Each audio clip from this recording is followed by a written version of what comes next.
Welcome to the third session on classical mechanics, and today we are going to start with cyclic coordinates. Okay, let me write the topic name, that is our cyclic coordinates. This is a very important and conceptual topic, and you need to understand it properly. Okay, let me take you through this. So what does it say? Actually, in your Lagrangian, okay, if some Lagrangian is given,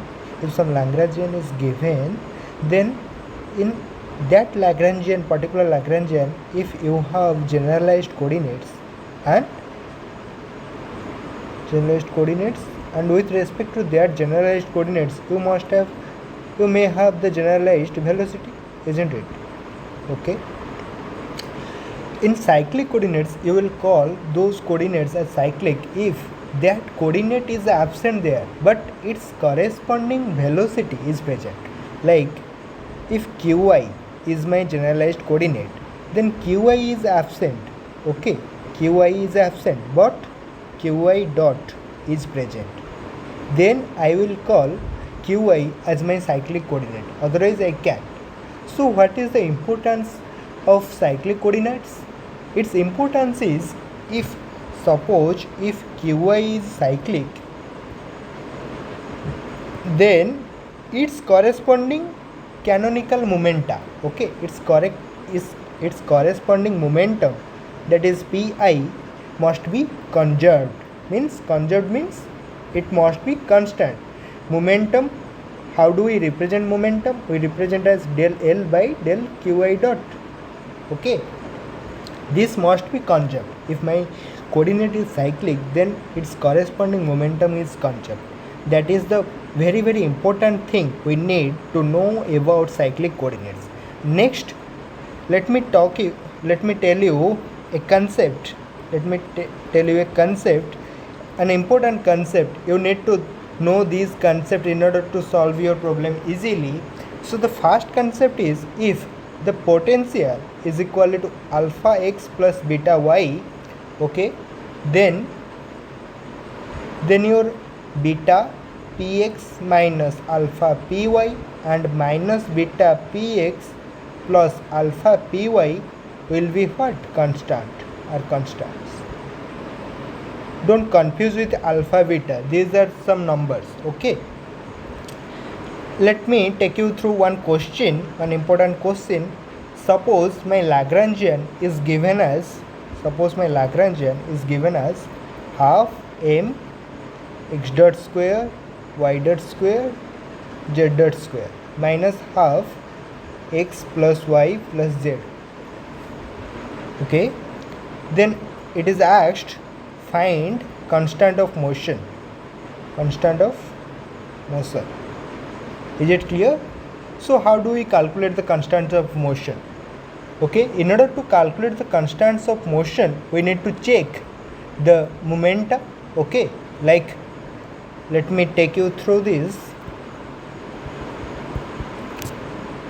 V, the potential is given half x plus y plus z. Okay, that implies your px minus py, px minus pz, py minus pj. You need to know this. For an equation of Lagrangian to have constants of motion, we need to do what? Where is the page? Okay. For an equation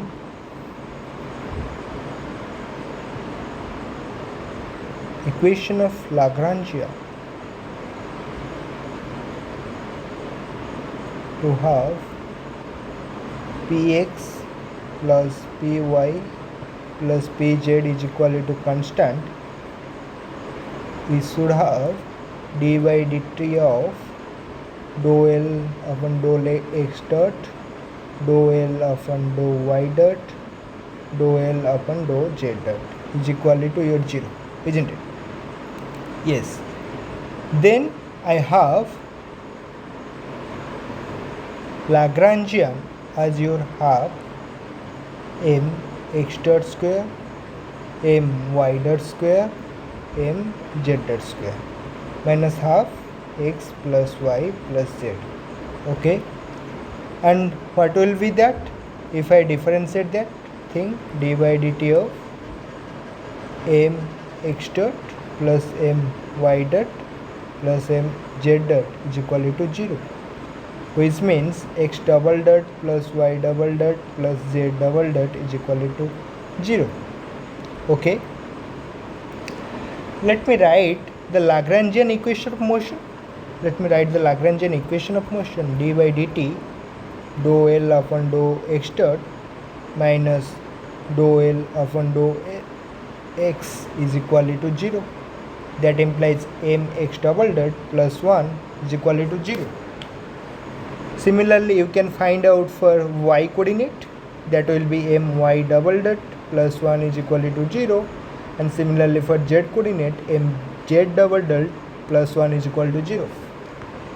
Okay, so we can say x double dot plus y double dot plus z double dot. If you combine all these three equations, you will get minus 3 by m, isn't it? Which is not equal to 0. That means it is not conjugate. So this is the concept 1. Let me take you through the concept 2. The second concept is, if potential is defined as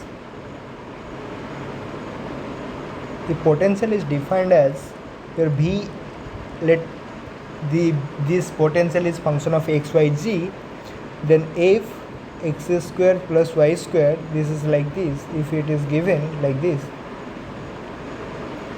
and f x square plus y square, this can be 0 plus 0, Lz is equal to constant. Okay,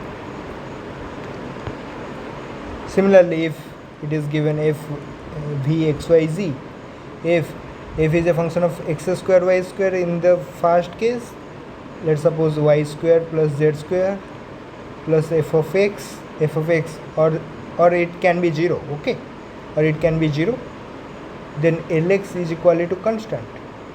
Lx is angular momentum, Lz is angular momentum. Similarly Vx yz is equal to f is a function of z square plus x square plus f of y, or it may be 0. Okay, then Ly is equal to constant. This one is an important concept. Let me tell you a problem on this concept. Let's start doing that problem.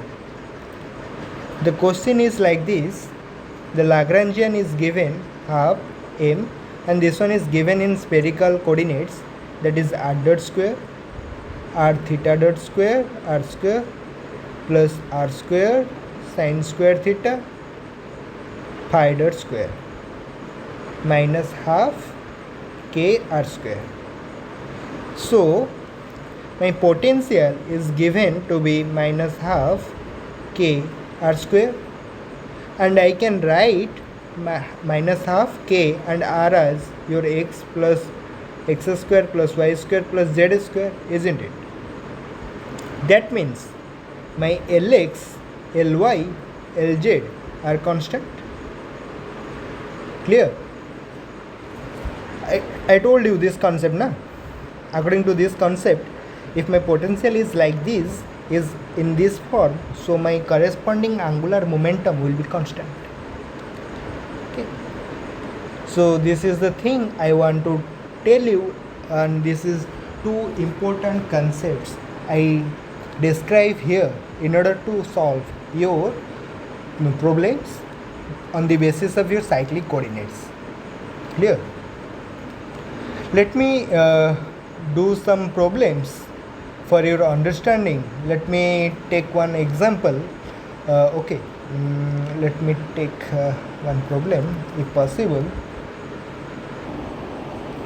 Okay, I think it will be better to discuss the more about your cyclic coordinates when I will talk about the Rauthian problem, because in Rauthian problem when we are doing the canonical transformation, we are using the cyclic coordinates. Okay, So that in that scenario I will be solving some of the important problems, so it will be better to do those problems in that class only. Okay, so let me stop here on this particular topic.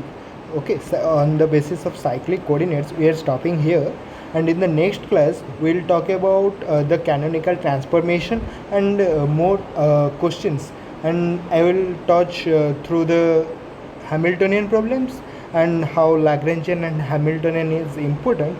I will talk about that in the next classes. Okay, so for the this I will stop here. Okay, thank you, and thank you.